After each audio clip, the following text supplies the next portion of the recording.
2 Samuel chapter 13. Now Absalom, David's son, had a beautiful sister whose name was Tamar. And after a time, Amnon, David's son, loved her.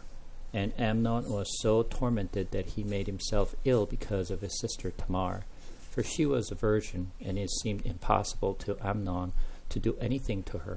But Amnon had a friend whose name was Jonadab, the son of Shimea, David's brother, and Jonadab was a very crafty man.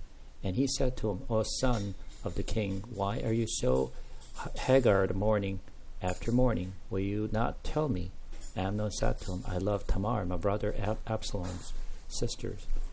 Jonadab said to him, lie down on your bed and pretend to be ill, and when your father comes to see you, say to him, let my sister Tamar come and give me bread to eat, and prepare the food in my sight, that I may see it and eat it from her hand. So Amnon lay down and pretended to be ill, and when the king came to see him, Amnon said to the king, please let my sister Tamar come and make a couple of cakes in my sight, that I may eat from her hand. Then David sent home to Tamar, saying, go to your brother Amnon's house and prepare food for him. So Tamar went to her brother Amnon's house, where he was lying down, and she took dough and kneaded and made a cake in his sight and baked the cakes. And she took the pan and emptied it out before him, but he refused to eat. And Amnon said, send out everyone from me. So everyone went out from him. Then Amnon said to Tamar, bring the food into the chambers, that I may eat from your hand. And Tamar took the cake she had made and brought them into the chambers to Amnon her brother. But when she brought them near him to eat, he took hold of her and said to her, come, lie with me, my sister. She answered him, no, my brother, do not violate me, for such a thing is not done in Israel. Do not do outrageous things. As for me, where could I carry my shame? And as for you, you would be as one of the outrageous fool in Israel. Now therefore, please speak to the king, for he will not withhold me from you. But he would not listen to her, and being stronger than she, he violated her and lay with her. Then Amnon hated her with very great hatred, so that the hatred with which he hated her was greater than the love with which he had loved her. And Amnon said to her, get up, go. But she said to him, no, my brother, for this wrong in sending me away is greater than that the other that you did to me. But he would not listen to her. He called me young man who served him and said, put this woman out of my presence and bolt the door after her. Now she was wearing a long robe and sleeves, for though where the virgin daughters of the king dresses. So his servant put her out and bolted the door after her. And Tamar put ashes on her head and tore the long robe that she wore, and she laid her hand on her head and went away, crying aloud, and she went. And her brother Absalom said to her, has Amnon your brother been with you? Now hold your peace, my sister, he is your brother. Do not take this to heart. So Tamar lived, a desolate woman, in her brother Absalom's house. When King David heard of all these things, he was very angry. But Absalom spoke to Amnon, neither good nor bad, for Absalom hated Amnon because he had violated her sister Tamar. So the story is very simple here. Obviously, out of many David's sons, the first son of David was Amnon. And obviously Amnon is a different mother than Absalom and Tamar. So the Tamar and Absalom came from another wife of David, and the Amnon is from another woman of David's. So they're like sisters-in-law and brothers-in-law, sort of. They're stepsisters and stepbrothers. Sorry. So Amnon truly loved the Tamar, and he plotted to sort of like rape her, and that's exactly what happened. So sometimes I think about this one. Just because your parents are faithful Just because your parents really respect and fear the Lord does not mean that faith gets kind of inherited down to their children. So I need you to think about it. We as a parent, and some of us are parents, and then we think about, why can our children be as faithful, as I would like them to be, right? How can I actually make them be more faithful? So this is one of the things that I talked about, for many, many times. So we ended up praying for our children. So the way we've been praying, for our children is like, Lord, please just to have our children to believe in you. And I challenge people, is this prayer a right prayer? When we pray for our children and we wish them to be faithful and believe in the Lord, so we pray that, Lord, please help them to believe in the Lord.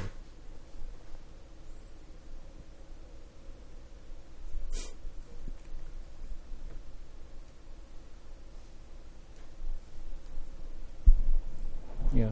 So we as a parents obviously try to do everything what we can, right? We teach them, we take them to the church, we send them to a program.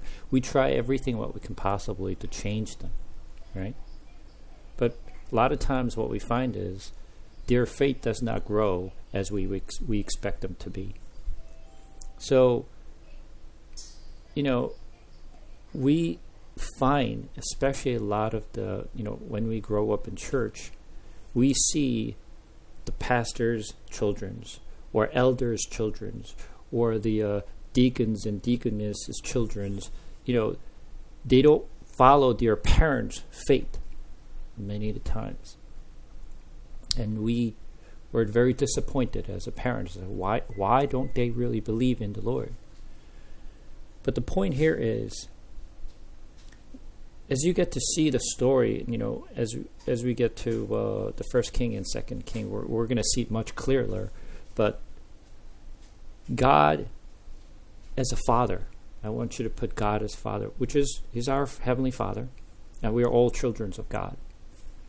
And He wants to change us. He wants us to believe in Him. But He cannot change our heart. It's our free will to choose Him. It is not God could change our heart. Therefore, God cannot change our children's heart either.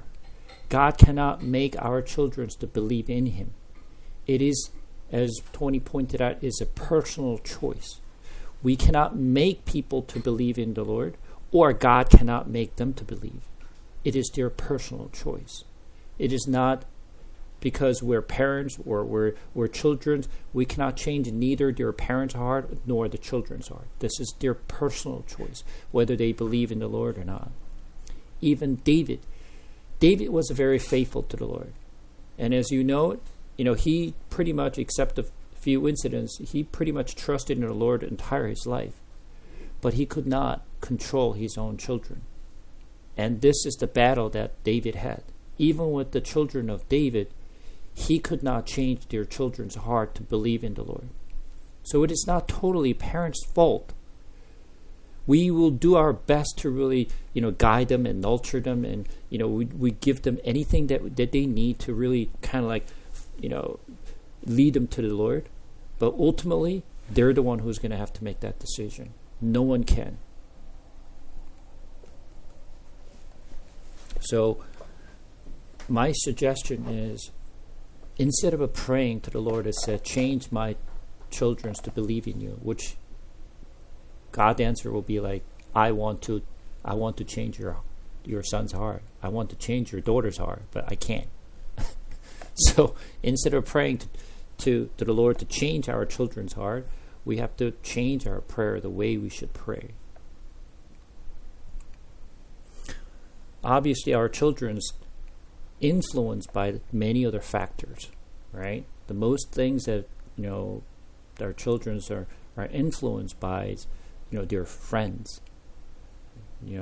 They influenced by their teachers or the mentors. They're probably the most influential people around your life, right? Even sometimes the parents influence our children, but it's less effective when you look at it.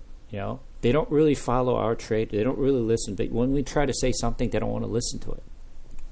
But they much more open to listen to their children they're close with, or they're much more open to whoever they actually believe to be their mentor. They're very open to listen to it. So, in my personal prayer is, Lord, I pray that they would meet better friends. They would meet better mentor. They would meet, better teachers in their life. Lord, guide them so they can actually meet better people around them. That is my prayer, because I want to see them to be influenced by the people who has more faith. So, I used to pray, the way that like everyone else prayed, like, Lord, change my parents' heart, change my friend's heart. But I realized that in the Bible, that's not how it works. All the prophets could not change the Israelites' heart. All the faithful men that we actually see in the Bible, they could not change their children's heart. So it is not the right way to really pray. So as we understand our the scripture, our prayer starts to change because we understand how it works. So Amnon was so eager to really take Tamar, and then he just kind of plotted to bring her into his house, and eventually pretty much raped her. And then after raped her, instead of loving her, he said he hated Tamar more than he actually loved it before. So that shows how sinful we are in our we as a human. And I could kind of like see myself, like I could say, well, how could that Amnon could do such a thing, right? We can judge Amnon, but when we look at ourselves,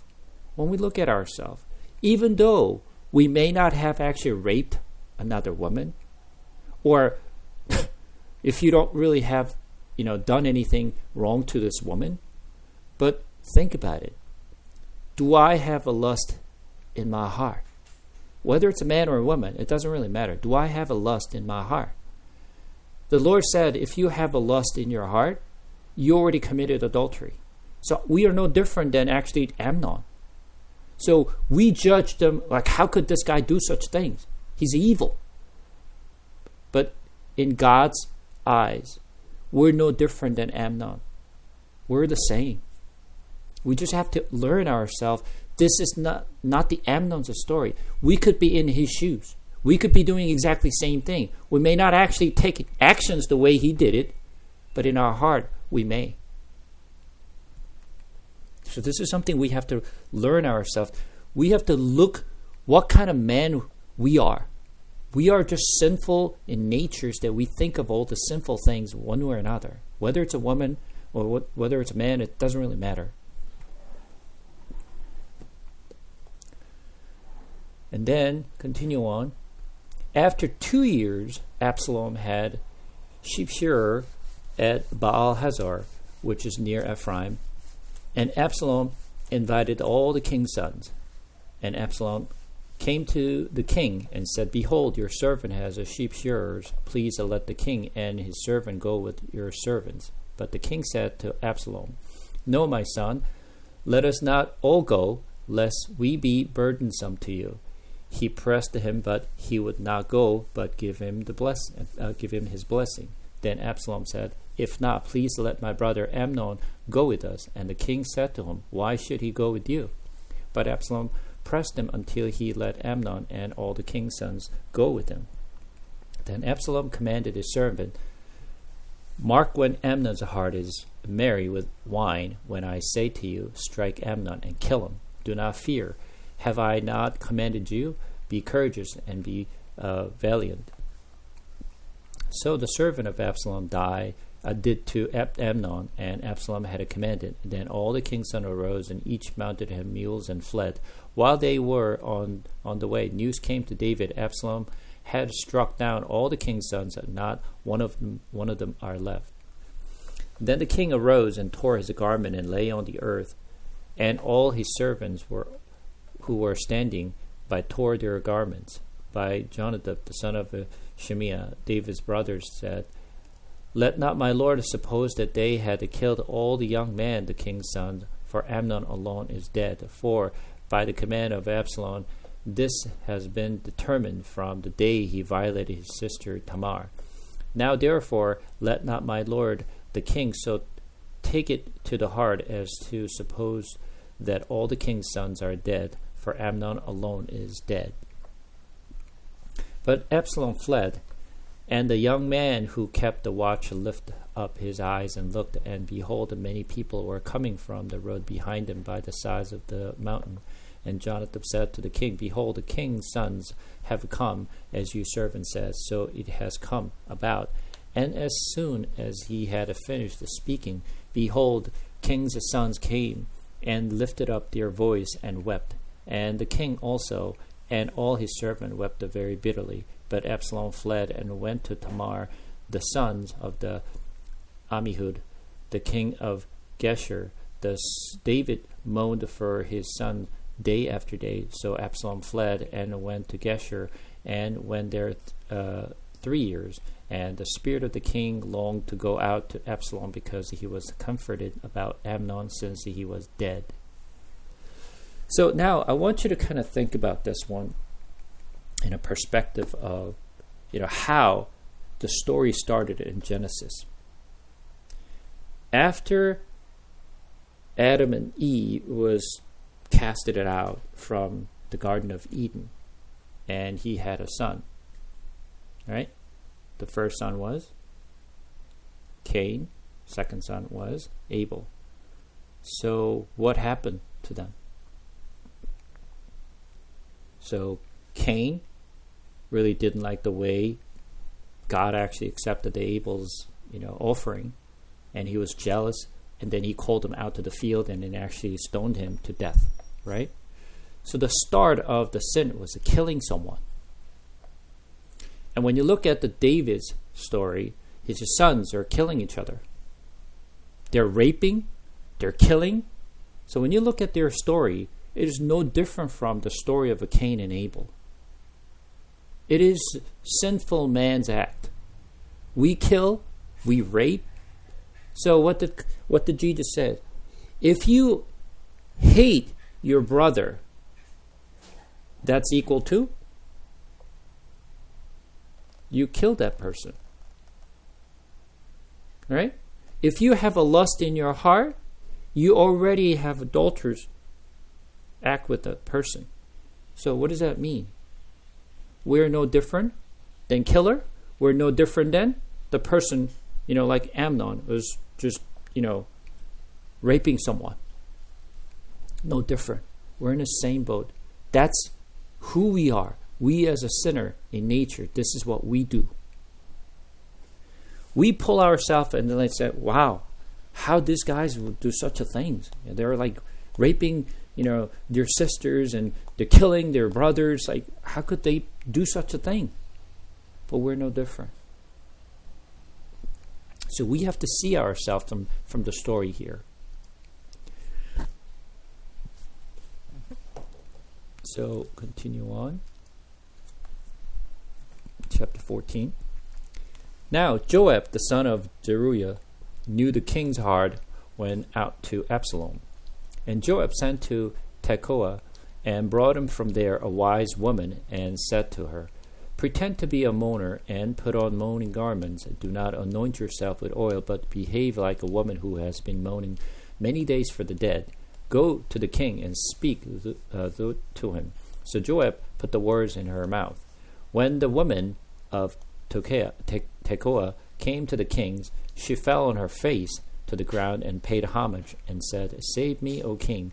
And the king said to her, "What is your trouble?" She answered, "Alas, I am a widow, my husband is dead, and your servant had 2 sons, and they quarreled with one another in the field. There was no one to separate them, and one struck the other and killed him. And now the whole clan has risen against your servant, and they said, give up the man who struck his brothers, that he may put him to death for the life of his brother whom he killed. And so they would destroy the hairs also, though they would quench my coals that is left, and leave to my husband neither name nor a remnant on the face of the earth. Then the king said to the woman, Go to your house, and I will give orders concerning you. And the woman of Tekoa said to the king, On me be the guilt, my lord the king, and on my father's house. Let the king's and his throne be guiltless. The king said, If anyone says anything to you, bring him to me, and he shall never touch you again.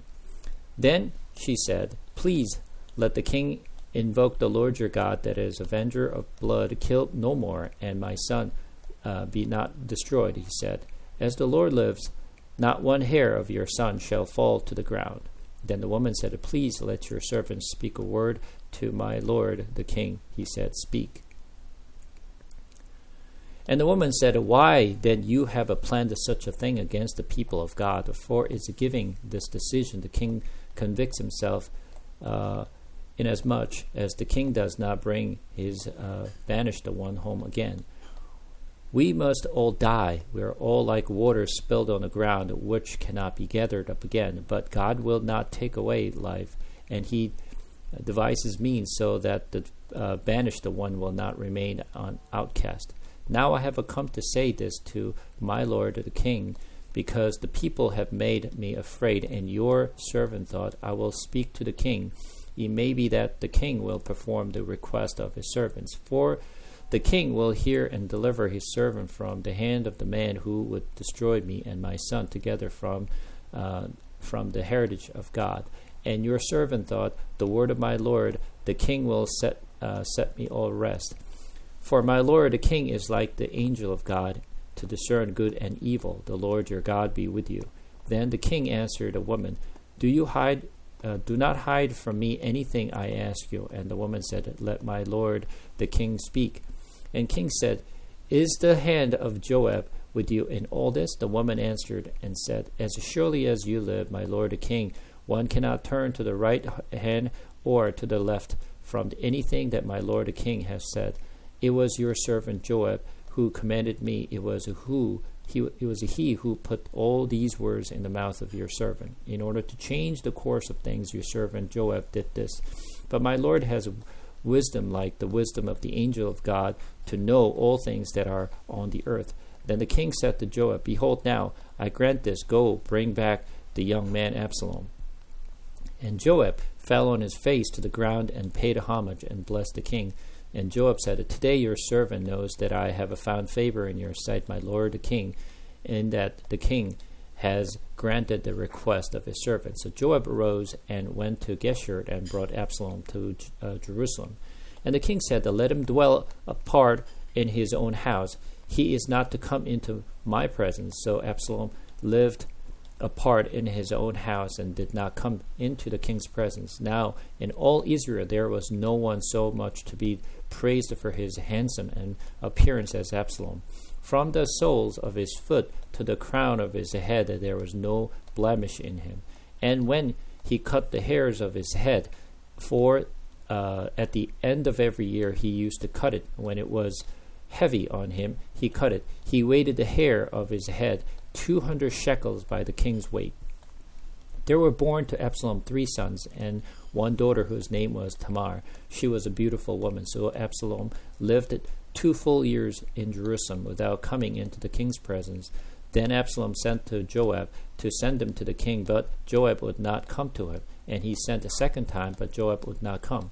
Then he said to his servant, See, Joab's field is next to mine, and he has barley there. Go and set it on fire. So Absalom's servant set the field on fire. Then Joab arose and went to Absalom at his house and said to him, Why have your servant set my field on fire? Absalom answered Joab, Behold, I sent word to you, Come here, that I may send you to the king, to ask, Why have I come from Geshur? I would have it would be better for me to be there still. Now therefore let me go into the presence of the king, and if there is guilt in me, let him put me to death.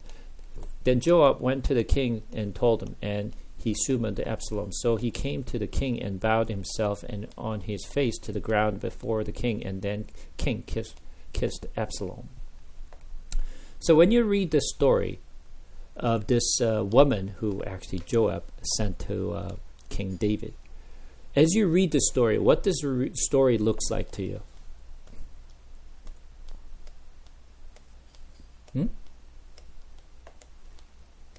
Prodigal sons? Okay. Anyone else? This particular story that woman is giving to David.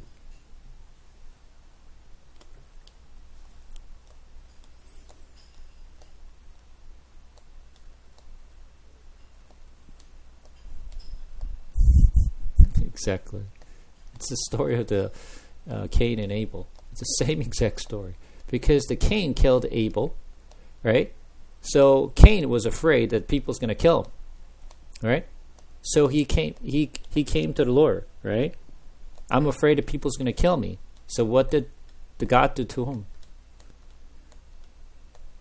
No one can kill him. If anyone kills him, he will get paid for 7 times, right? So he was casted out from the place where he was living. So almost the same story as the Cain and Abel. When you actually look at the story, it's the story of the Cain and Abel. So you need to be able to actually, that's why I said at the beginning, I need you to pull yourself out and look at the big picture, not actually like deep and zooming into this story. So I want you to pull it out and look at what this story is about. Failure of a man, sinful man. This is the story, how sinful we are. This is same as the Cain and Abel's story. So, because of this story, what does David do? He said, your second son, the son who killed, won't be killed. Right? I grant you that your son will not be killed. So that same rule applied to David. The same exact story. When Amnon, raped Absalom's sisters, and now Absalom killed Amnon. Almost the same story. It's no different. But Absalom is spared. His life is spared. So he was brought back, and then how did the story end? When Absalom came to David, he loved him and he kissed him. That's how it ended. Right?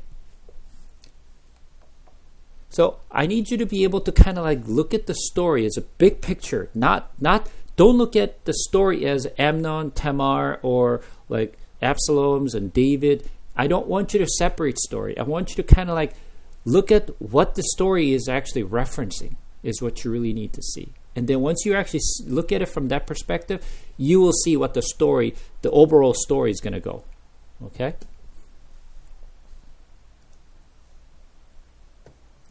Now, chapter 15. After this, Absalom got himself a chariot and horse, and 50 men to run before him. And Absalom used to rise early and stand beside the way of the gate.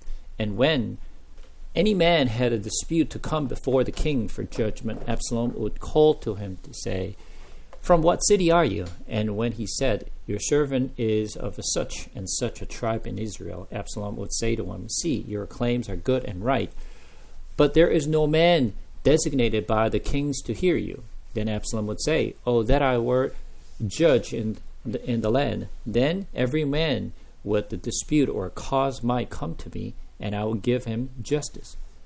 And whenever a man came near to pay homage to him, he would put out his hands and take hold of him and kiss him. Though Absalom did to all of Israel who came to the king for judgment, so Absalom stored the heart of the men of Israel. And at the end of the 4 years, Absalom said to the king, "Please let me go and pay my vow, which I have vowed to the Lord in Hebron. For your servant vowed a vow while I lived in Geshur in Aram, saying, if the Lord will indeed bring me back to Jerusalem, then I will offer worship to the Lord." The king said to him, Go in peace. So he rose and went to Hebron. But Absalom sent secret messages throughout all the tribes of Israel, saying, As soon as you hear the sound of the trumpet, then say, Absalom is a king at Hebron. With Absalom went to 200 men from Jerusalem, who were invited guests, and they were in their innocence and knew nothing. And while Absalom was offering the sacrifice, he sent Ahithophel, the Gilonite, David's counselor, from his city Gilo, and the conspiracy grew strong, and the people with Absalom kept increasing. And the messenger came to David, saying, The hearts of the men of Israel have gone after Absalom. Then David said to all his servants who were with him at Jerusalem, Arise and let us flee, or else there will be no escape for us from Absalom. Go quickly, lest he overtake us quickly and bring down ruin on us and strike the city with the edge of the sword. And the king's servants said to the king, Behold, your servants are ready to do whatever my lord the king decides. So the king went out, and all his household after him, and the king left 10 concubines to keep the house. And the king went out, and all the people after him, and they halted at the last house. And all his servants passed by him, and all the Cherethite, and all the Pelethite, and all the 600 Gittites who had followed him from Gath, passed on before the king. Then the king said to Ittai the Gittite, Why do you also go with us? Go back and stay with the king, for you are a foreigner and also exiled from your home. You came only yesterday, and shall I today make you wander about with us? Since I know not where. Go back and take your brothers with you, and may the Lord show steadfast love and faithfulness to you. But Ittai answered the king, As the Lord lives, and as my lord the king lives, wherever my lord the king shall be, whether for death or for life, there also will your servant be. And David said to Ittai, Go then, pass on. So Ittai the Gittites passed on with all his men and all the little ones who were with them. And all the land wept aloud as all the people passed by. The king crossed the brook Kidron, and all the people passed on towards the wilderness. And Abiathar came up, and behold, Zadok came also with all the Levites, and bearing the ark of the covenant of God, and they set down the ark of God until the people had all passed out of the city. Then the king said to Zadok, Carry the ark of God back into the city. If I find favor in the eyes of the Lord, he will bring me back and let me see both it and his dwelling place. But if he says, I have no pleasure in you, behold, here I am. Let him do me what seems good to him. The king also said, Zadok the priest, Are you not a seer? Go back to the city in peace with your 2 sons, Ahimaaz, your sons, and Jonathan, the son of Abiathar.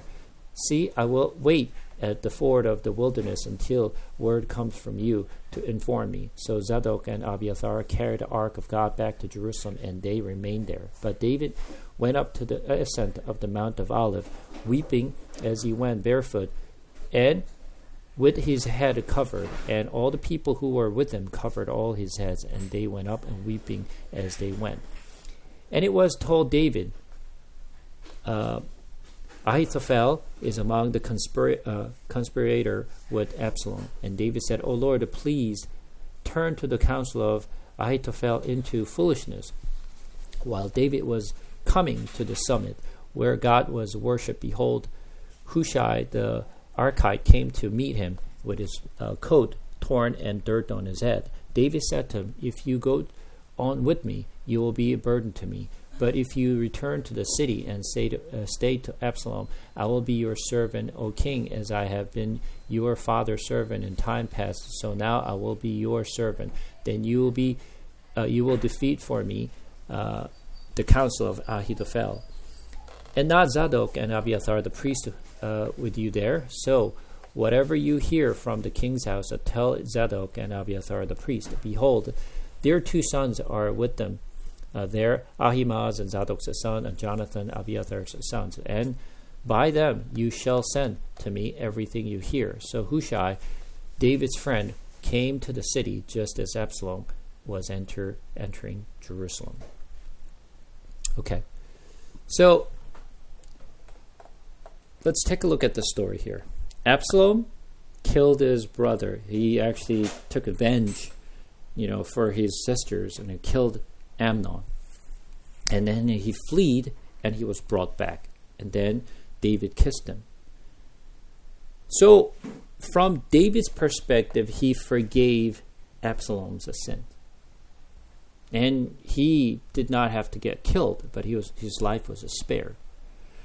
But with the grace that he received, what he was applauding, Absalom was applauding, is taking over the kingdom of David. So he's just betraying his father. He's just actually betraying his father's grace.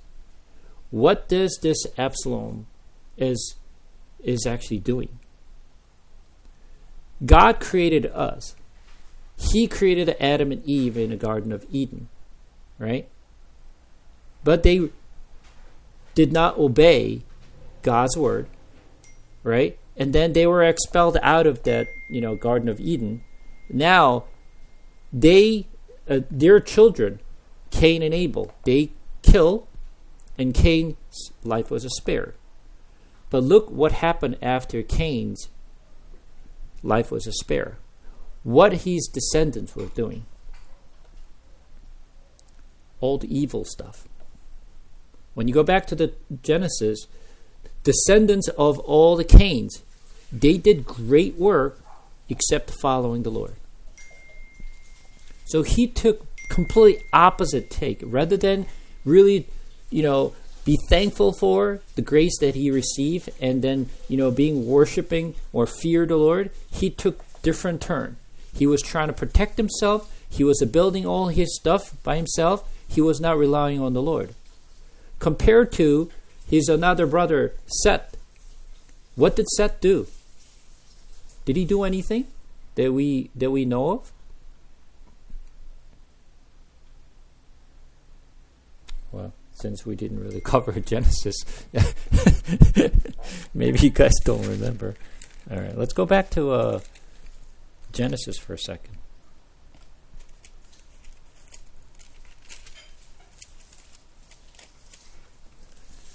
Genesis chapter 4.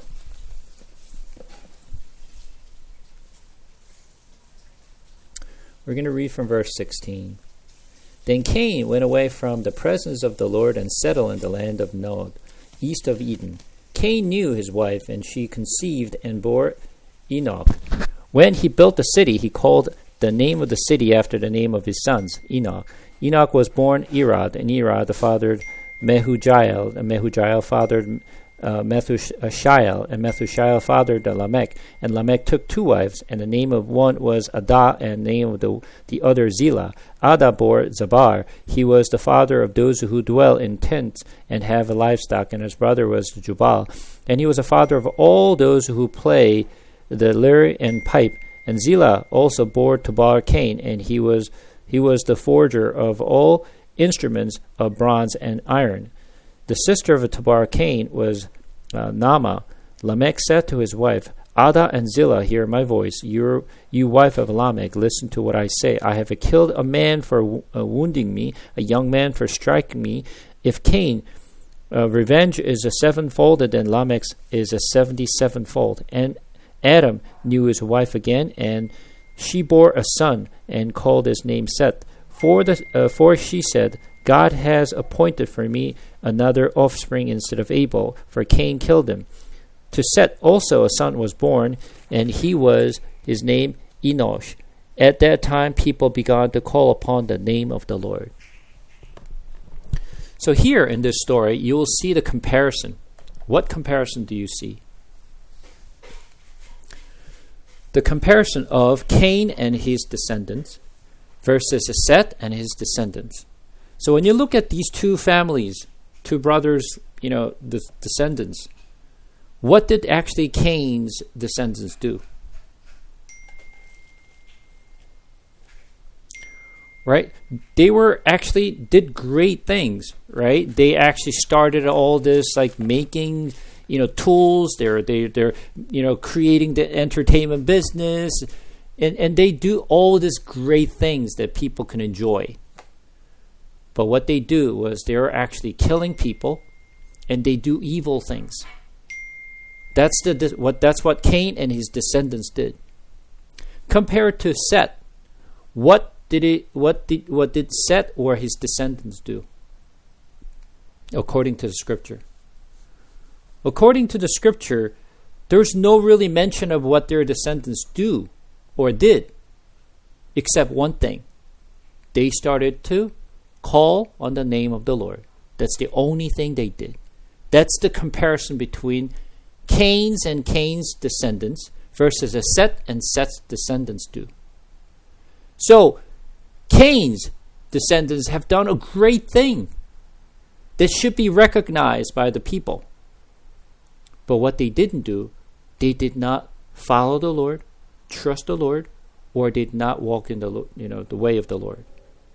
Whereas a Seth, there is nothing that they really did to stand out and be praised by the people. However, one thing they did right: call on the name of the Lord. They did not rely on themselves, but they rely on the Lord. That's the difference. Now, what did Absalom is trying to do? He received David's grace. His life was spared, right? And David kissed him. And the next thing he's planning to do is taking over his father's kingdom, betraying his father. What is this to show us? This is the history of the man. This is the history of the man. What happens after Cain's, descendants? The same story. You can see this, the story is it's the same story over in Genesis. So I need you to see what this story is actually referencing. The fall of a man, and how evil the people are. And instead of paying back the tribute or thanks to the Lord for the grace they have received, they rebel. They actually plot to go against him. And that's what Absalom was trying to do. He was taking people's heart, stealing from David. And then he started to actually plot to actually have, go against his father. So he brought all these innocent people, and they didn't know what's going on. But he said, well, I'll be the king of Hebron. And they said, all of a sudden, he became a king of Hebron. And now think about it. David and all his people, the commanders and his army, they've been in war entire life. They're like warriors, right? They could fight against Absalom. When you compare the number of people who David had versus who Absalom had, he could certainly defeat Absalom. But why is David fleeing instead? Why is he fleeing? Is that because he was afraid that Absalom may actually kill him? What do you think?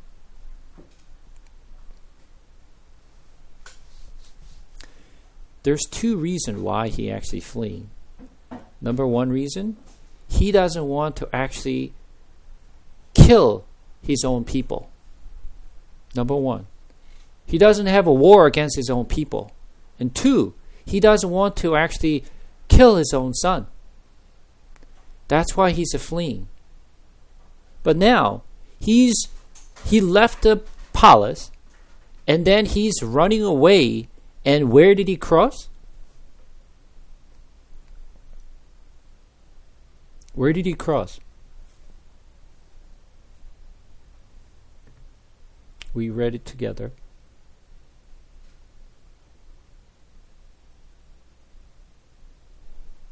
Where did he cross?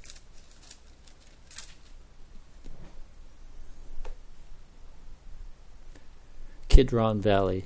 Kidron Valley. So, where is the Kidron Valley?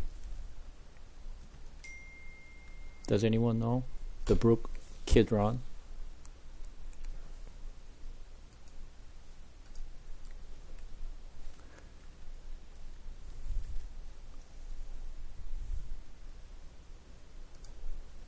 No?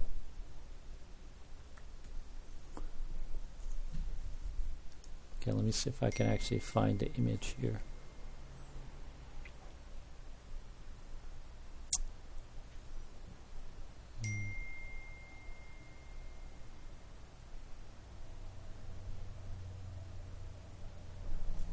This is actually current picture. So what you see here is this side, on the right side, you see all this like white stones, right?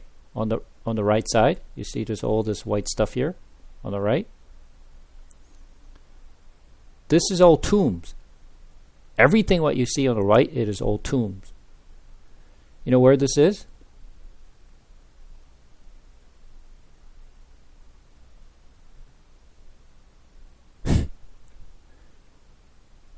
This is the mountain of Olive. This is Mountain of Olive. So on the left side, which you don't see it here, I'm going to share different pictures, but on the left side is the city of Jerusalem, on the left side. So on the right is the Mount of Olive, and the left side is the city of Jerusalem. What you see in this road, this is the Kidron Valley. This in the middle. Okay, I'll show you a different picture.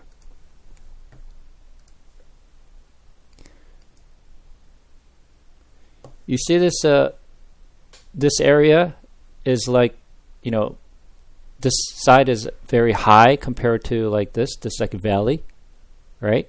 It's like a gorge, right? Let me see if there's okay, so now you're seeing that left side that I told you before.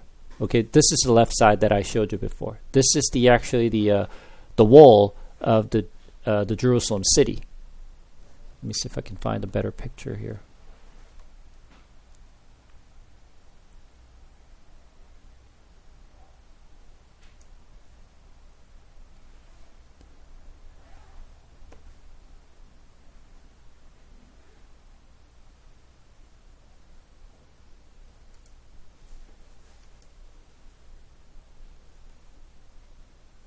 Yeah, that's too small.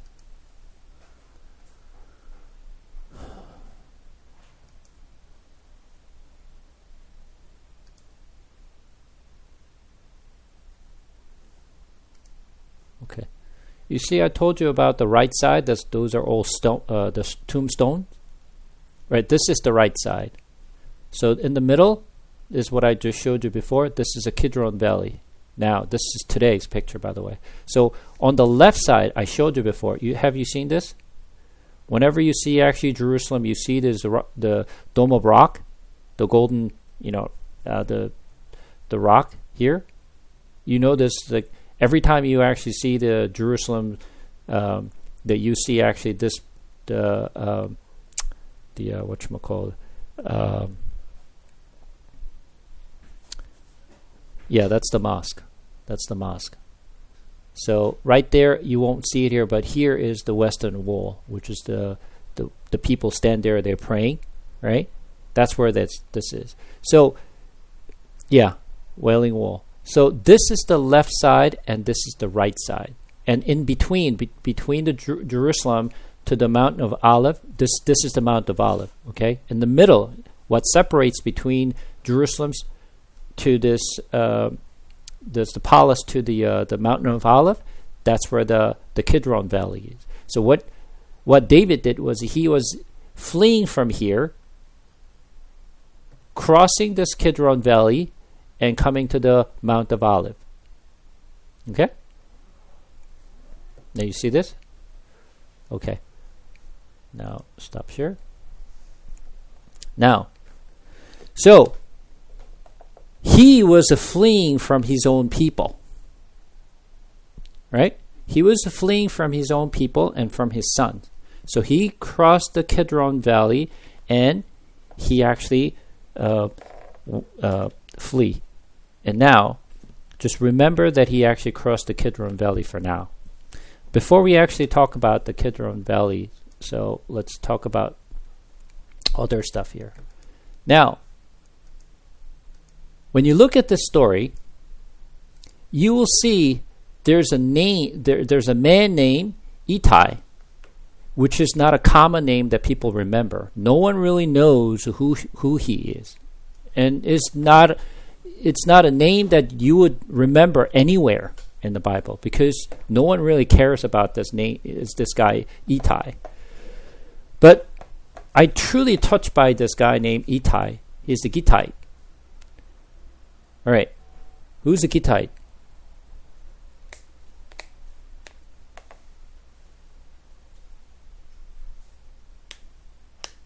Yeah. So, which pagan is it?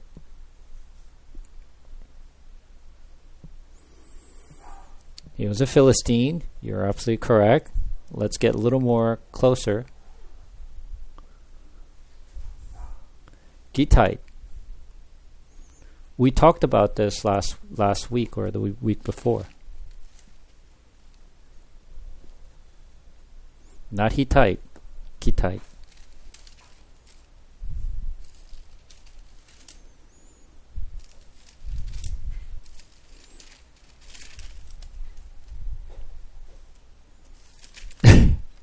Servants of Edoms.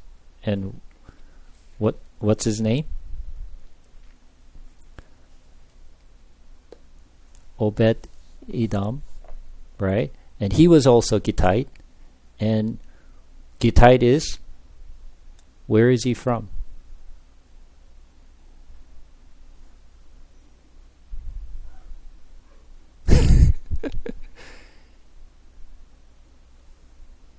Alexa was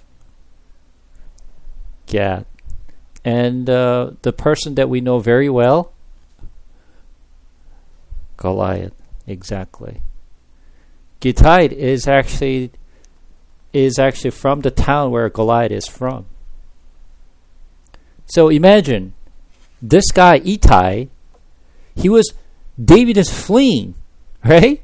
David is fleeing, and Ittai brought 600 people with him, which is from his hometown, his people, and came to David and listen to what he's saying. Let's read it again.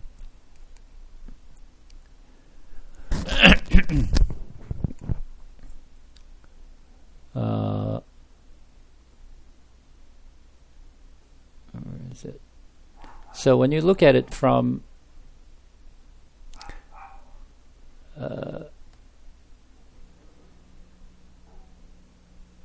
verse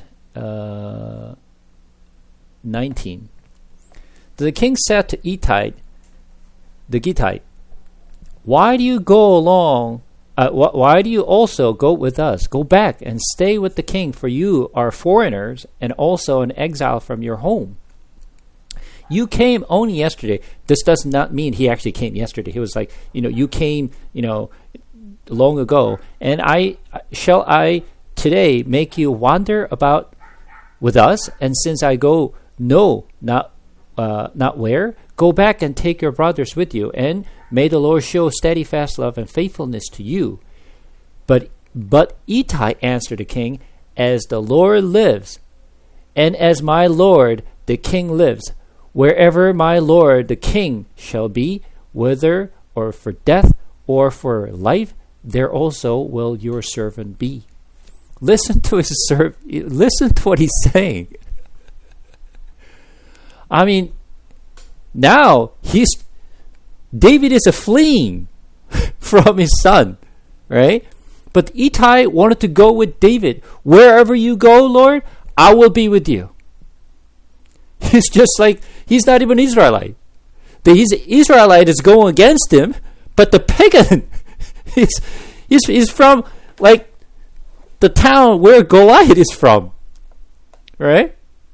Exactly, his enemy, and is chasing after David. And listen to what he's saying. He's being more faithful than Israelites. He's better than his son. right? But Ittai answered, like, as long as you live, I will be with you. Whether for death or for life, I will be with you. And all the land wept aloud. And as David said to Ittai, "Go then, pass on. Come with me. Come with me."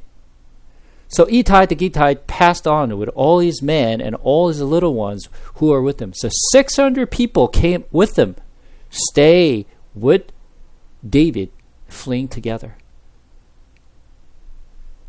This person, this Ittai, you would only see in only 2 places in the entire Bible. No one talks about him. No one knows about him. You never heard about him. You probably read about it in the past, but you don't know. You don't remember about this guy. But when you look at this, he's a pagan. He's supposed to be enemy, but he's devoting himself and live with David. And you know what he became? We'll just take a look at the other chapter. Let's jump to chapter 18. This time we're going to go to 2 Samuel chapter 18. We're going to read from verse 1.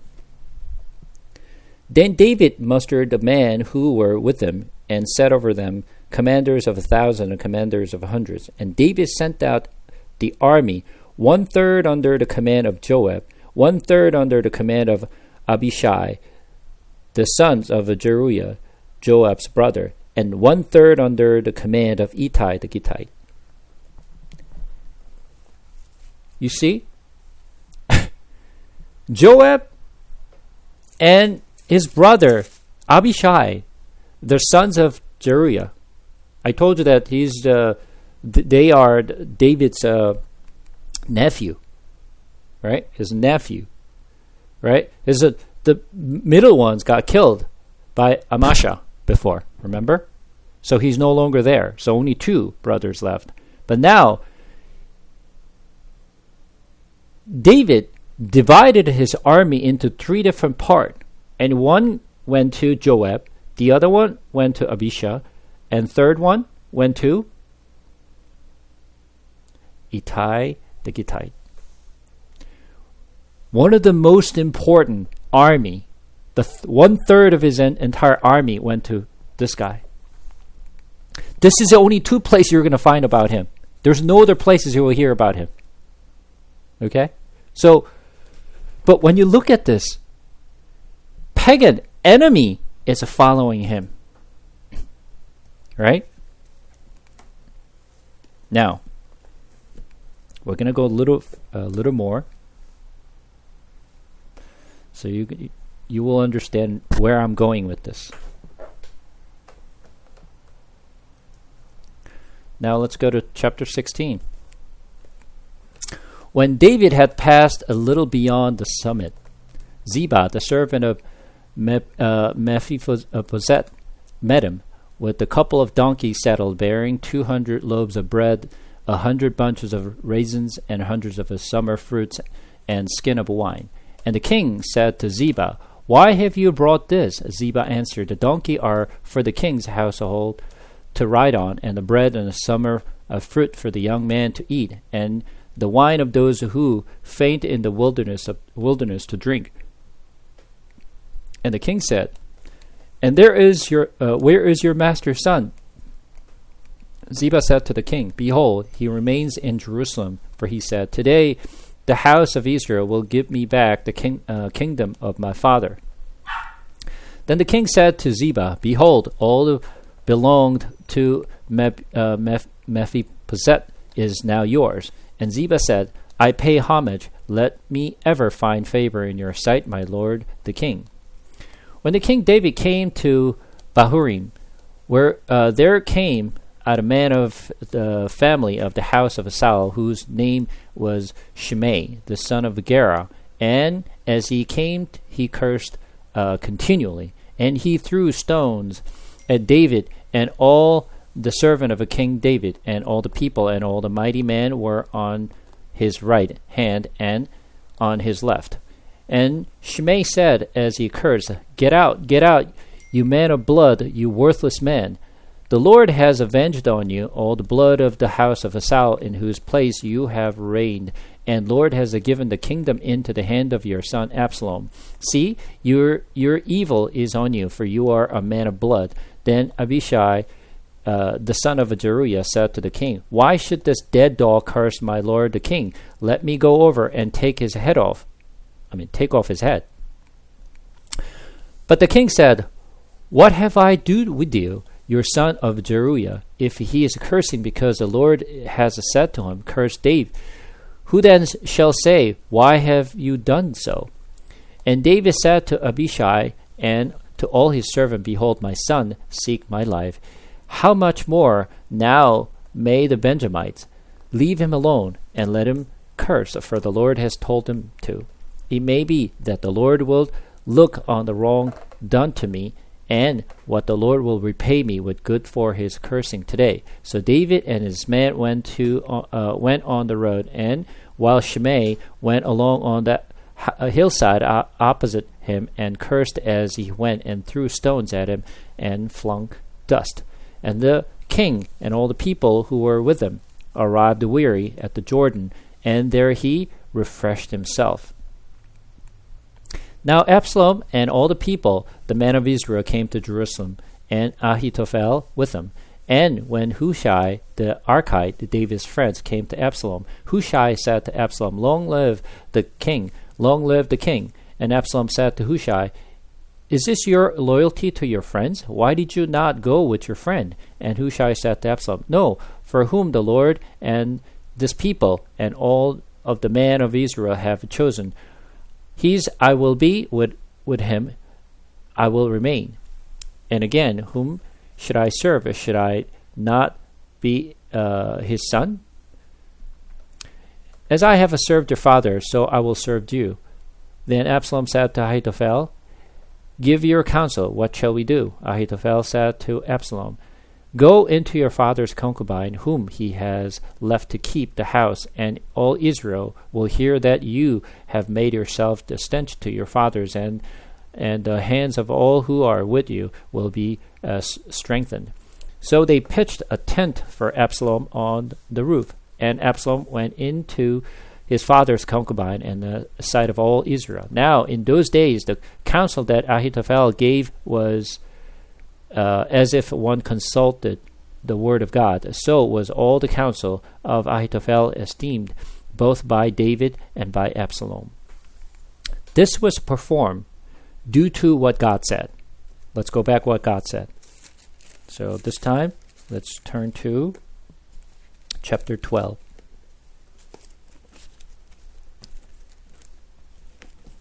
Chapter 12.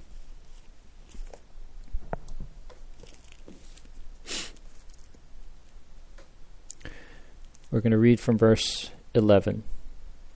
This is what God said to David through Nathan. Thus says the Lord, behold, I will raise up evil against you out of your own house, and I will take your wives before your eyes and give them to your neighbors, and he shall lie with your wives in the sight of this sun. This is what God said to David, what will happen. That's exactly what was happening here. So obviously, Absalom did not know what he was doing, but literally he was doing what God told David will happen. So back then, as I mentioned in the past, sleeping with his father's concubine is not out of his own lust that he wanted to sleep with this woman. What he's actually showing, it is sleeping with his father's concubine demonstrated that now he is truly a king in this kingdom. That's what it really means. It's not just something, having a sexual relationship with a father's concubine. That's got nothing to do with this. It's just like trying to settle himself as a king. It's to show off the people that I am now the king is what he's really doing. So Ahithophel used to be the counsel of David before. Why do you think he actually turned his back on David?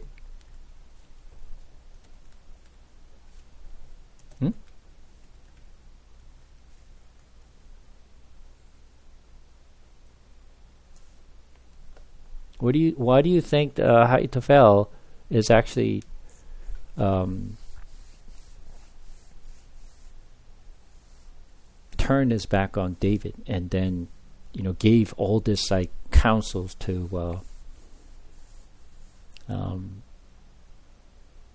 Absalom?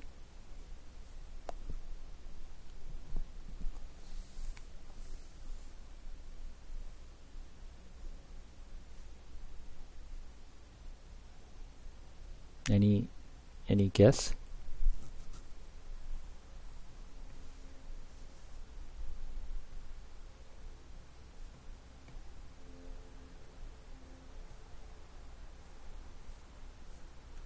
Anyone?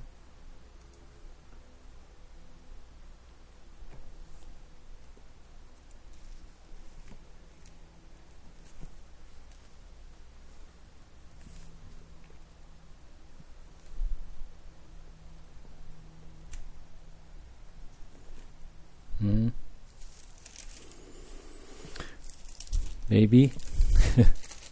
Let's actually get a little bit closer. Let's turn to chapter 11. Let's turn to chapter 11.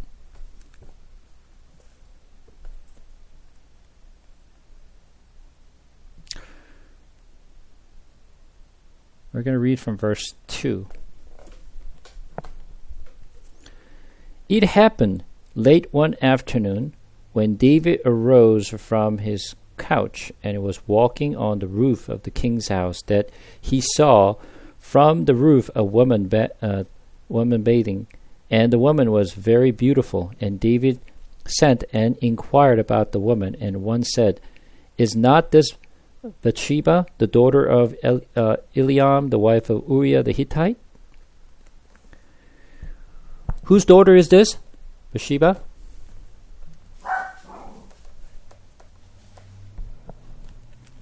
Whose daughter is this Bathsheba?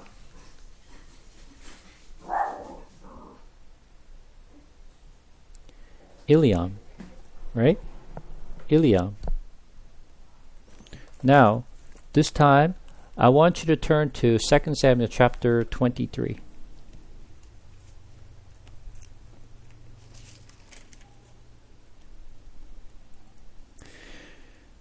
2 Samuel chapter 23 talks about all his David's people who are with him.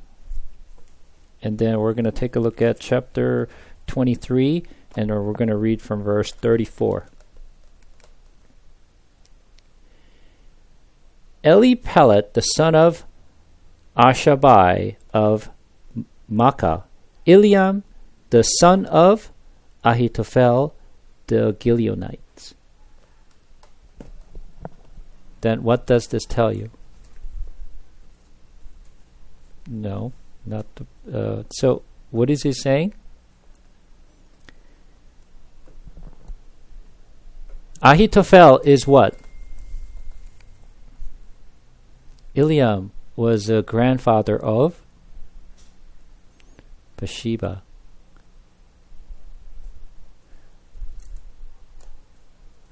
Yeah, her name means the 7 daughters. So Ahithophel is whose son?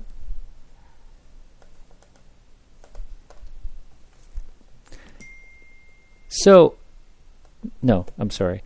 Eliam, right? So when you read the verse 34, read it again. Eliam, the son of Ahithophel, the Gileonite. Right? And then Bathsheba was a daughter of Eliam. Right? So that means Ahithophel is a grandfather of Bathsheba. And then he watched David taking his granddaughter and also killing his granddaughter's husband.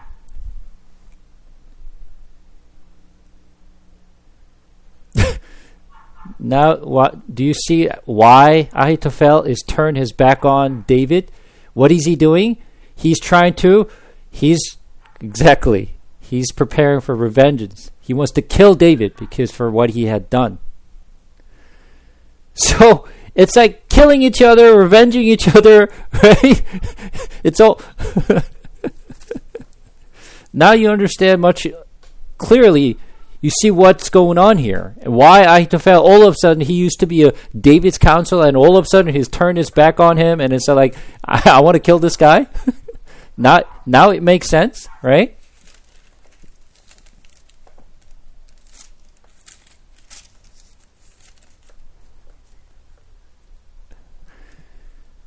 Exactly. Remember, what did Absalom do? He waited for 2 years before he killed Absalom. He did not take any actions until, the time came and about to kill him. He be patient. He even told, remember, the scripture said, told his sister, don't take it to your heart, as if he just he's not doing anything, right? But he said he hated him, but he didn't take any action whatsoever. He waited until the moment comes.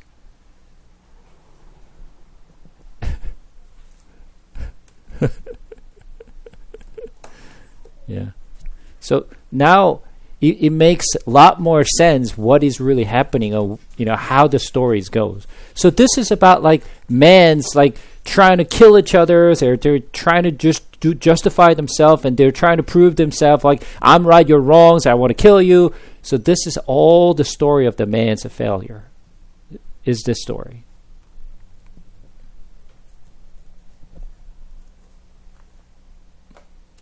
Correct. So he wanted to revenge.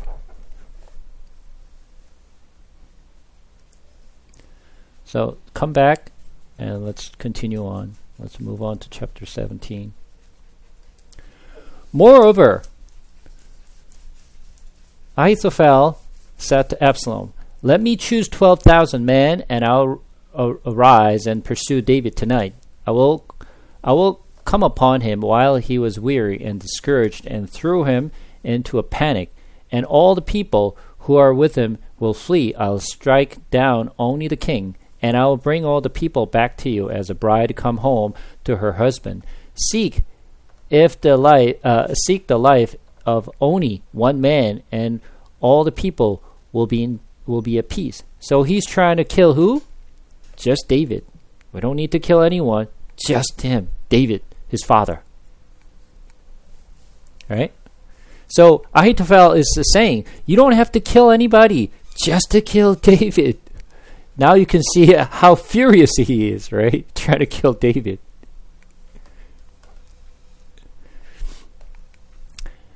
And the advice seemed right in the eyes of Absalom and all the elders of Israel. Then Absalom said, call Hushai and Archite also, and let us hear what he has to say. And when Hushai came to Absalom, Absalom said to him, though his Ahithophel spoken, shall we do as he said? If not, you speak. Then Hushai said to Absalom, this time the counsel that Ahithophel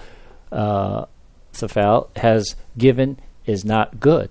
Hushai said, you know that your father and his men are mighty men, and that they are enraged like a bear robbed of her cubs in the field. Besides, your father is expert in war. He will not spend the night with the people. Behold, even now he has hidden himself in one of the pits, or in some other place. And as soon as some of the people fall at the first attack, whoever hears it will say, there has been a slaughter among the people who follow Absalom. Then even the valiant man whose heart is like the heart of a lion, we will utterly melt with fears, for all Israel know that your father is a mighty man, that those who are with him are valiant men. But my counsel is that all Israel be gathered to you, from Dan to Beersheba, as the sand by the sea for a multitude, that you go to the battle in person. So you shall come upon him in some place where he is to be found, and we shall light upon him as the dwell falls on the ground, and of him and all the men with him, not one will be left. If he withdraw into the city, then all Israel will bring ropes to that city, and he shall drag it into the valley until not even a pebble to be found there. And Absalom and all the men of Israel said, the counsel of Hushai the Archite is better than the counsel of Ahithophel. For the Lord had ordained to defeat the good counsel of Ahithophel, so that the Lord might bring harm upon Absalom. So as you can see here, whose counsel is better?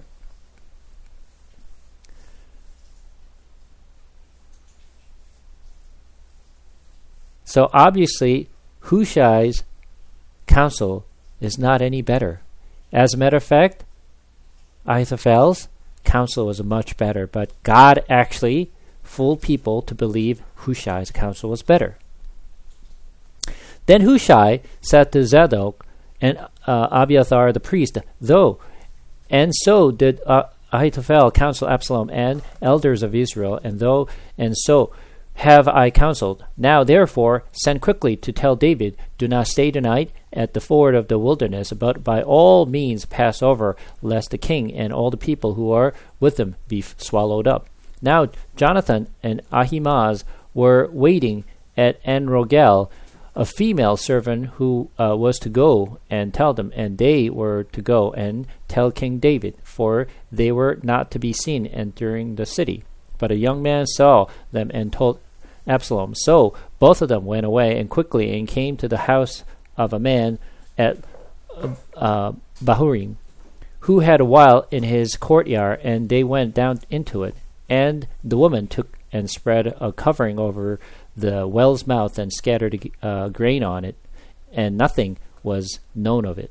When Absalom's servant came to the woman at the house, they said, where is the Ahimaaz and Jonathan? And the woman said to him, they have gone over the brooks of waters, and when they had sought and could not find them, they returned to Jerusalem. After they had gone, the man came up out of the well and went and told the king David. And they said to David, arise and go quickly over the water, and so has Ahithophel counsel against you. Then David rose and all the people who were with him, and they crossed the Jordan. By daybreak, not one was left who had not crossed the Jordan. When Ahithophel saw that his counsel was not followed, he saddled his donkey and went off home to his own city. He set his house in order and hanged himself, and he died and was buried in the tomb of his father. So why did he do this? He realized that his counsel is not taken by Absalom, and he knew he's going to lose this. He's going to lose this battle. So what he did was he realized that his whole plot will not succeed. So I'd rather die now. If my plan is not succeed and not be able to kill David, it's not worth for me to live. So he actually literally killed himself.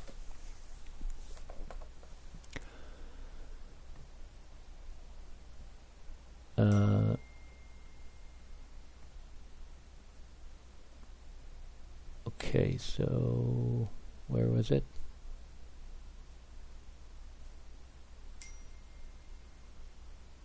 Okay.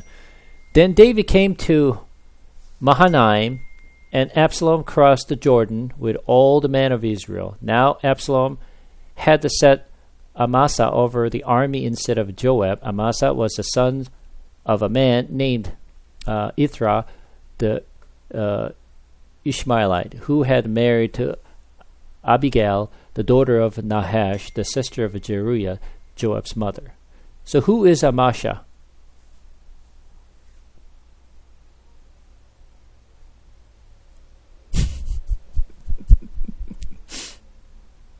Who is Amasa?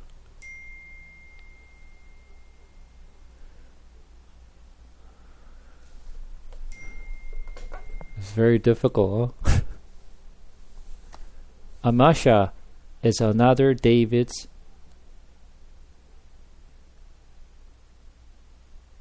nephew. Another David's nephew. So, Zeruiah is David's sister, which has a Joab and, Abishai, right? They're the sons of Zeruiah. And Ithra is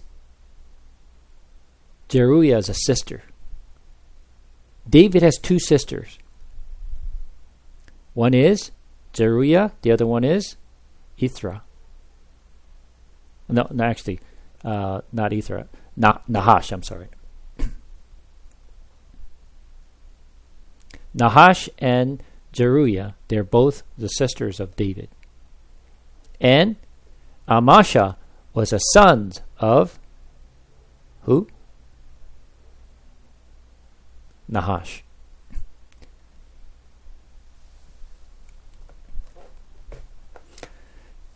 So, not actually, Abigail was a daughter of a Nahash, but Amasha was married to Abigail, which is her niece. I mean, not her niece, David's niece.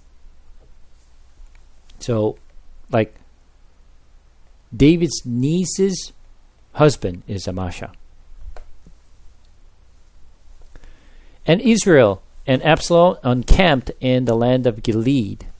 When David came to Mahanaim, Shobi, the sons of Nahash from Rabbah of the Ammonites, the Makar, the son of Amiel, son from Lodebar, from Barzillai, and Gileadite from Rojalim, brought beds, basins, and eaten vessels, wheat, barley, flour, and parched grain, and beans and lentils, honey and curd, and the sheep and cheese from the herd, for David and the people with them to eat, for they said that the people are hungry and weary and thirsty in the wilderness.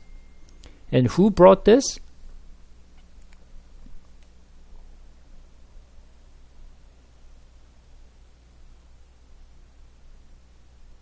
Who brought this?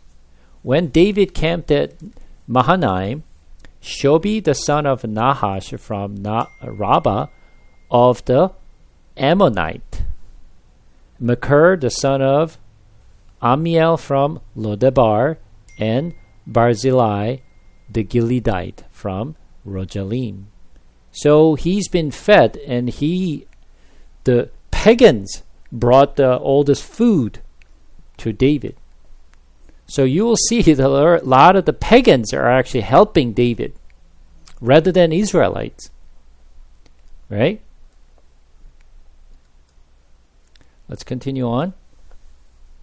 Then David mustered the men who were with them and set over them commander of thousands, commander of hundreds.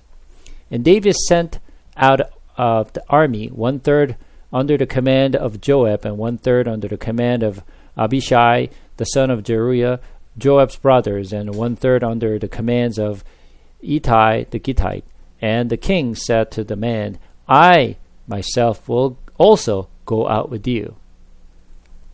But the man said, You shall not go out, for if we flee, they will not care about us. If half of us die, they will not care about us. But if you are worth 10,000 of us, therefore it is better that you send us help from the city.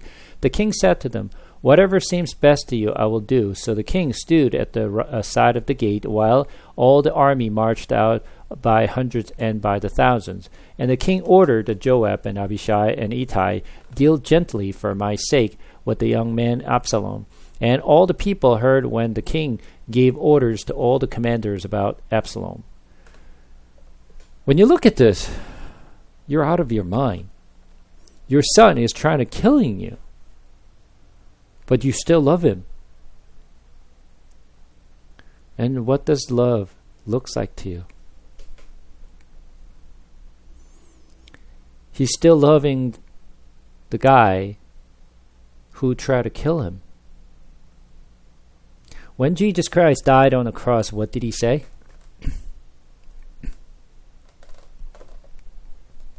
And still loved them. Continue on.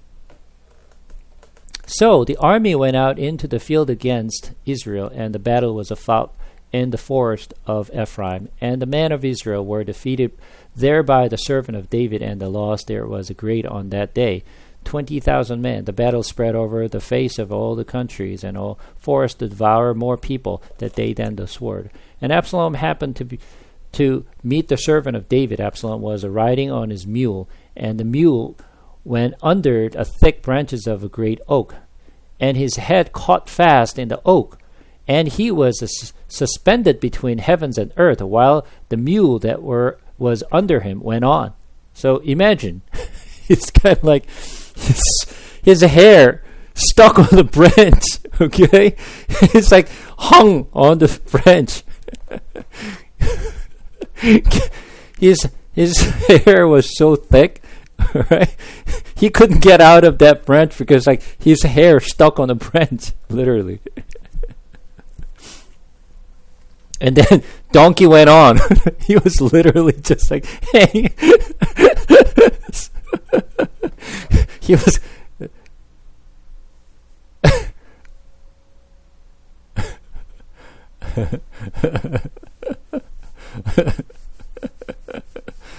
yeah, so literally hung on the tree with his hair. Yeah, when you think about it, it's very comical. And let's say, and a certain man saw it and told Joab, "Behold, I saw Absalom hanging on an oak." Joab said to the man who told him, "What, you saw him? Why then did you not strike him there to the ground? I would have been glad to give you 10 pieces of silver and a belt."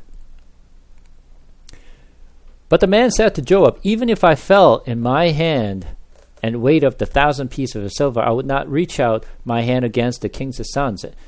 For in our hearing the king commands you and Abishai and Ittai, for my sake protect the young man Absalom.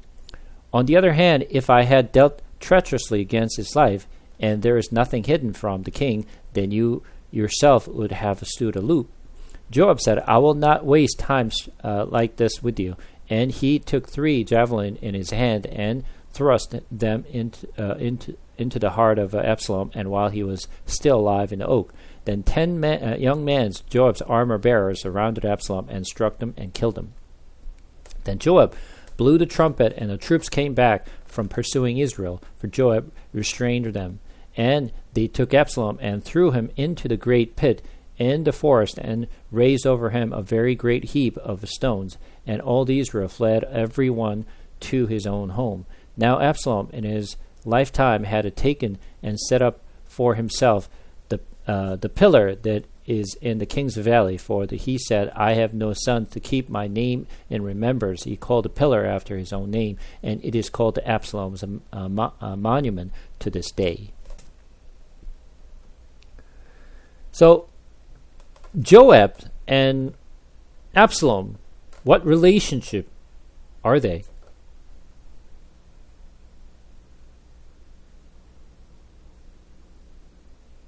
They're a cousin. And Joab was the one who actually brought the Absalom, back to Jerusalem. But now he's the one who's actually killing the Absalom, right?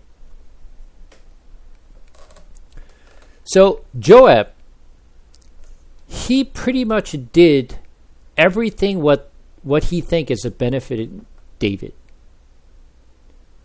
He did 2 things. He truly devoted himself to do anything to protect David. But at the same time, he would not allow anyone else gets in the way between himself and David. He would kill anyone. And you will get to see that again. Then Ahimaaz, the sons of Zadok, said, "Let me run and carry news to the king that the Lord has delivered him from the hand of his enemies." And Joab said to him, "You are not to carry news today. You may carry news another day, but today you shall carry no news, because the king's son is dead." Then Joab said to the Cushite, "Go, tell the king what you have seen." Cushite bowed before Joab and ran. Then Ahimaaz, the son of Zadok, said again to Joab, "Come, what may, let me also run after the Cushite." And Joab said, Why will you run, my son, seeing that you will have no reward for the news? Come, what may. He said, I will run. So he said to him, Run. Then Ahimaaz ran by the way of the plain and outran the Cushite. Now David was sitting between the two gates, and the watchman went up to the roof of the gate by the wall. And when he lifted up his eyes and looked, he saw a man running alone. And watchman called out and told the kings, and the king said, If he is alone, there is news in his mouth. And he drew nearer and nearer. The watchman saw another man running, and the watchman called to the gate and said, See, another man running alone. The man said, He also brings news. The watchman said, I think the running of the first is like the running of Ahimaaz the son of Zadok. And the king said, He is a good man and come with a good news. Then Ahimaaz cried out to the king, All is well, and he bowed before the king with his face to the earth and said, Blessed be the Lord your God, who has delivered up the man who raised your hands against my lord the king. And the king said, Is it well with the young man Absalom? Ahimaaz answered, When Joab sent the king's servant, your servant, I saw a great commotion, but I do not know what it was. And the king said, Turn aside and stand there. So he turned aside and stood still. And behold, the Cushite came, and the Cushite said, A good news for my lord the king, for the Lord has delivered you this day from the hand of all who rose up against you. The king said to the Cushite, Is it well with the young man Absalom? And the Cushite answered, May the enemy of my lord the king and all who rise up against you for evil be like that young man. And the king was deeply moved and went up to the chambers over the gate and wept. And as he went, he said, O my son Absalom, my son Absalom, would I have died instead of you, O Absalom, my son, my son. Like, he's crying for his sons. Of course, he was happy that this commotion is actually calmed down, but at the same time, he lost a son. So he only cared about his son. And it was told Joab, Behold, the king is weeping and moaning for Absalom. So the victory that day was turned into moaning for all the people, for the people heard that day, The king is grieving for his sons. And the people stole into the city that day as a people steal in who are ashamed when they fled in battle. The king covered his face, and the king cried with his loud voice, O my son Absalom, O Absalom, my son, my son. Then Joab came into the house to the king and said, You have today covered with shame the face of all your servants who have this day saved your life and all the lives of your sons and your daughters and the life of your wives and your concubines, because you love those who hate you and hate those who love you. For you have made it clear today that commander and the servants are nothing to you. For today I know that if Absalom were alive and all of us were dead today, then you would be pleased. Now therefore arise and go out, and speak kindly to your servant, for I swear by the Lord, if you do not go, not a man will stay with you this night, and this will be a worse for you than all the evil has come upon you from your youth until now. The king arose and took his seat in the gate, and the people were all told, Behold, the king is sitting in the gate. And all the people came before the kings. Now Israel had fled every man to his own home. And all the people were arguing throughout all the tribes of Israel, saying, The king delivered us from the hand of our enemies and saved us from the hand of Philistines. Now he has fled out of the land from Absalom, whom we anointed over us as dead in battle. Now therefore, why do you say nothing about bringing the king back? Now King David sent this message to Zadok and Abiathar the priest to say to the elder of Judah, Why should you be the last to bring the kings back to his house when the word of all Israel has come to the king? You are my brothers, you are my bones and my flesh. Why then should you be the last to bring back the king? And said to Amasa, Are you not my bones and my flesh? Go do so to me, and more so, if you are not commander of my army from now on in place of Joab. And he swayed the heart of all the men of Judah as one man, so that they sent word to the kings, Return both you and all your servant. So the king came back to the Jordan, and Judah came to Gilgal to meet the king and to bring the kings over the Jordan. And the Shimei, the son of Geba, the Benjamite from Bahurim, hurried to come down with the men of Judah to meet King David, and with him were 1,000 men from Benjamin. And Ziba, the servant of the house of Esau, with his 15 sons and his 20 servants, rushed down to the Jordan before the king. And they crossed the ford to bring over the king's house and to do his pleasure. And Shimei, the son of Gera, fell down before the king as he was about to cross the Jordan, and said to the king, "Let not my lord hold me guilty, or remember how your servant did wrong on the day my lord the king left Jerusalem. Do not let the king take it to heart. For you, your servant, know that I have sinned. Therefore, behold, I have come this day, the first of the whole house of Joseph, to come down to meet my lord the king." Abishai the son of Zeruiah answered, Shall not Shimei be put to death for this, because he cursed the Lord anointed? But David said, "What have I to do with you, you son of Zeruiah, that you should this day be as an adversary to me? Shall anyone to put to death in Israel this day? For do I not know that I am this day king over Israel?" And the king said to Shimei, "You shall not die." And the king gave him his oath. And Mephibosheth, son of Saul, came down to meet the king. He had neither taken care of his feet, nor trimmed his bearer, not washed his clothes, from the day the king departed until the day he came back in safety. And when he came to Jerusalem to meet the king said to him, "Why did you not go with me?" Mephibosheth, the answer, "My lord, O king, my servant deceived me, for your servant said to him, I will saddle a donkey for myself, that I may ride on it and go with the king, for your servant is lame. He has slandered your servant to my lord the king, but my lord the king is like the angel of God. Do therefore what seemed good to you. For all my father's house were but man doomed to death before my lord the king, but you set your servant among those who eat at your table. What further right have I then to cry to the king?" The king said to him, "Why speak any more of your affair? I have decided you and Ziba shall divide the land." And Mephibosheth said to the king, "Oh, let him take it all, since my lord the king has come safely home. Now Barzillai the Gileadite had come down from Rogelim, and he went on, and the king to the Jordan, to escort him over the Jordan. Barzillai was a very aged man, 80 years old. He had provided the king with the food while he stayed at the Mahanaim, for he was a very weary man. And the king said to Barzillai, "Come over with me, and I will provide for you with me in Jerusalem." But Barzillai said to the king, "How many years have I still to live, that I should go up with the king to Jerusalem?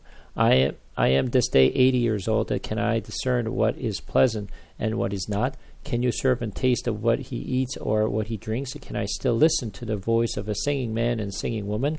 Why then should your servant be an added burden to my lord the king? Your servant will go little way over the Jordan with the king. Why should the king repay me with such a reward? Please let your servant return, that I may die in my own city, near the grave of my father and my mother. But here is your servant Chimham. Let him go over with my lord the king, and do for him whatever seems good to you." And the king answered, "Chimham shall go over with me, and I will do for him whatever seems good to you, and all that you desire of me I will do for you."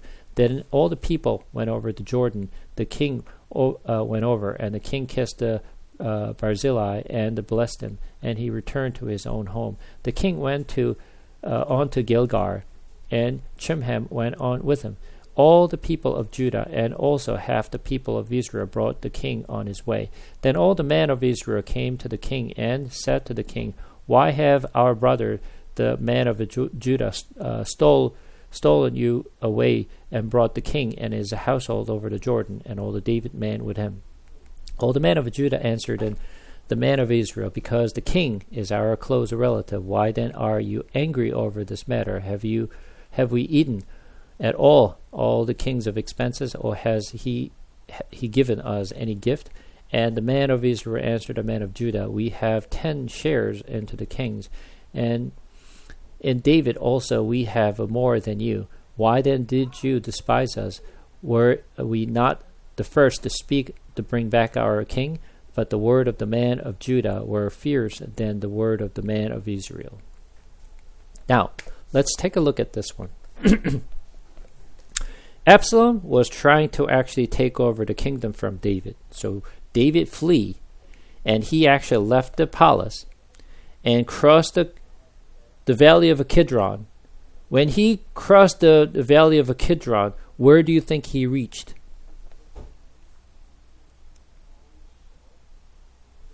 Where do you think he reached? He crossed the valley of Kidron.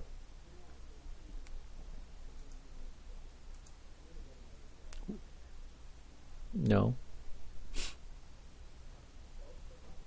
Mount of Olives. So he left the Jerusalem, he crossed the valley of Kidron, and he literally left the Mount of Olive. So, let's take a look at Matthew.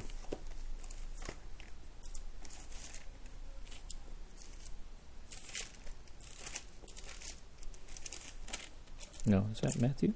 No, I think it's John. Hang on, let me just double check.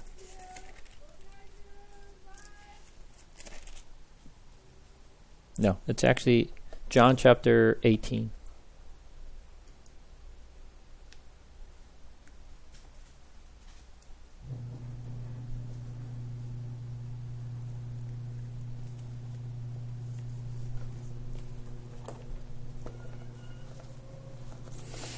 John chapter 18, we're going to read verse 1. When Jesus had spoken these words, he went out with his disciples across the brook Kidron, where there was a garden, which he and his disciples entered. Where was Jesus before? He was at the Jerusalem. He went across the valley of Kidron. Where do you think he reached? Mount of Olive. Right? Where did actually, when David left the Kidron, when you come back to 2 Samuel chapter 15,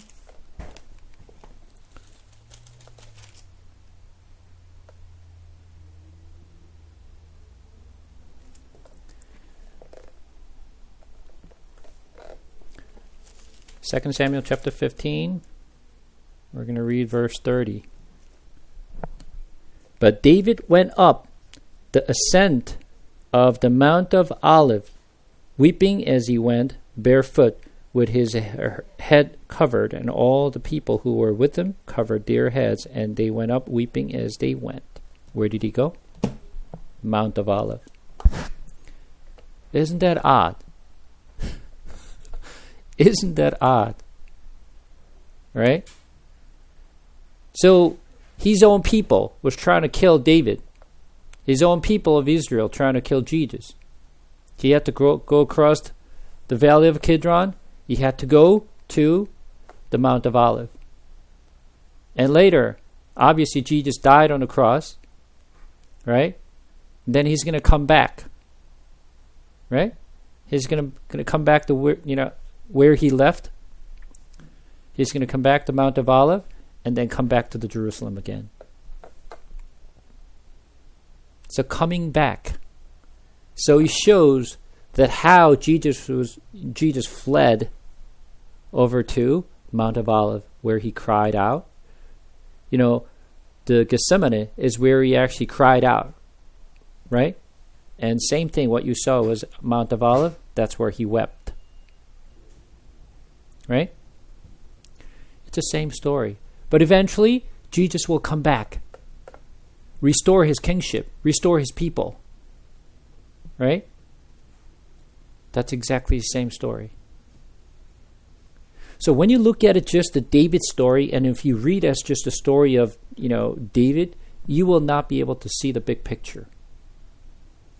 When you actually look at the picture of the Genesis, when you look at the picture of what happened, of the death of Jesus Christ and how he's coming back and restore his kingship at the end, that happens at the Revelation. That's exactly the same story. So you need to be able to pull yourself out and see the pictures of what the story is about. This is not the story of, David. This is the story of Jesus. And how he continues to live as a rebelled son. So when you pull yourself out of the story, you can see the big picture. But if you zoom in this picture, then you will not see it. This is why I kept saying, when you read, sometimes you need to zoom in, sometimes you have to zoom out and be able to kind of map and see what this story is about. So it's a very high-level view. It's like 3,000, high-level view of how men fail, or they are killing each other, their brothers, fall of a man, flee from his own people, his own son. Now he's actually coming back and restored his kingship. That's the story, which is the summary of what of the Bible as well.